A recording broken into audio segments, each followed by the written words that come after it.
la différence dans la répétition, la différence dans la répétition.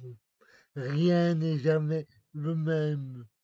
La répétition n'est jamais une véritable répétition.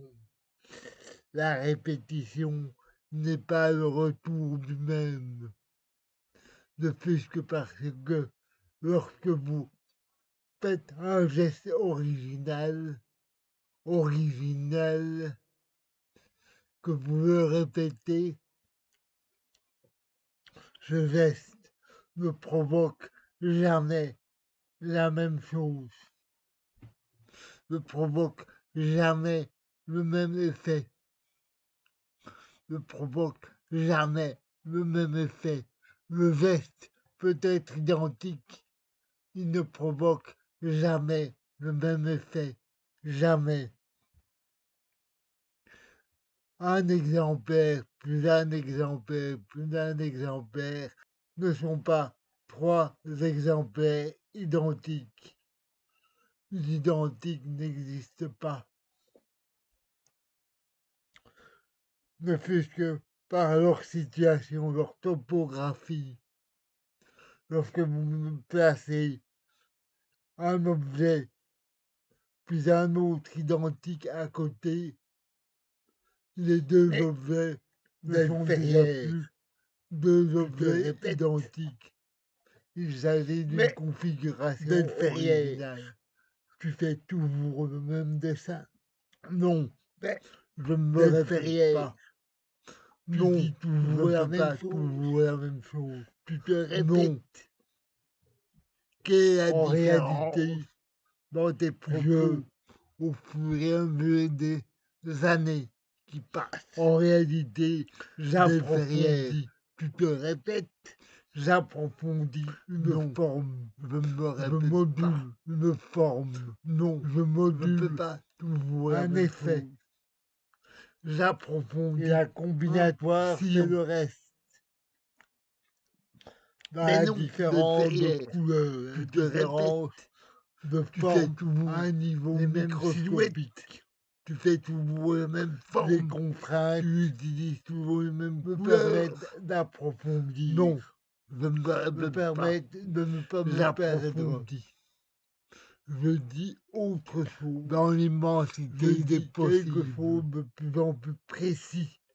Je précise mon propos. L'immensité des possibles. Je fais du différent. La contrainte dans la répétition de réduire les possibles. Le geste pour ne pas se perdre. Le même. Dans l'effet est toujours différent. L'effet est toujours différent. Même à un niveau microscopique. Ne me dites pas que cet effet différent dit quelque chose. Fait des choses différentes. D'ailleurs, vous ne pouvez pas me dire que je me énormément répète, car vous n'avez pas vu ce que je faisais. Vous n'êtes pas venu voir cette exposition. Rien de ce que vous pourrez dire après ne me répète pas. N'est valable car vous n'avez pas vu la réalité des choses si on situe. On voit les choses quelque chose qui me voit les choses bien uniquement parce qu'on est confronté à elle, parce qu'on est confronté physiquement à elle. Est différente. L'œuvre ne peut être vue valablement que unique sur place. Chaque œuvre est singulière. Des distances, on peut vendre se rapprochant une série de manière va-et-vient. On peut vendre l'exposition prend pour 5 œuvres le sens sous forme d'une série, effectivement, de la confrontation. Si vous restez derrière votre écran à regarder des pixels, vous ne verrez rien d'autre que des pixels. On peut vendre ou alors 5 exemplaires. Vous manquerez tellement que c'est comme si vous n'aviez rien vu. Chacun pour lui-même. Il faut regarder des choses véritablement comme l'auteur les a. Je ne me répète pas. Il faut regarder les avancements, mais je dis toujours quelque chose de différent. Qui vous dépasse. Ou plutôt, je me répète, des murs de 3 mètres de haut remplis de peinture. Je peux dire d'exemplaires identiques de manière différente, qui peuvent être qui peuvent sembler des choses différentes, mais en réalité, ils sont tous différents. C'est approfondir, l'ensemble varié, forme complexifiée, une surface qui vous dépasse, qui vous surpasse, qui vous envahit. Et si vous regardez de plus près, chaque élément vous plonge dans un dédale de détails qui sont différents d'un exemplaire à l'autre.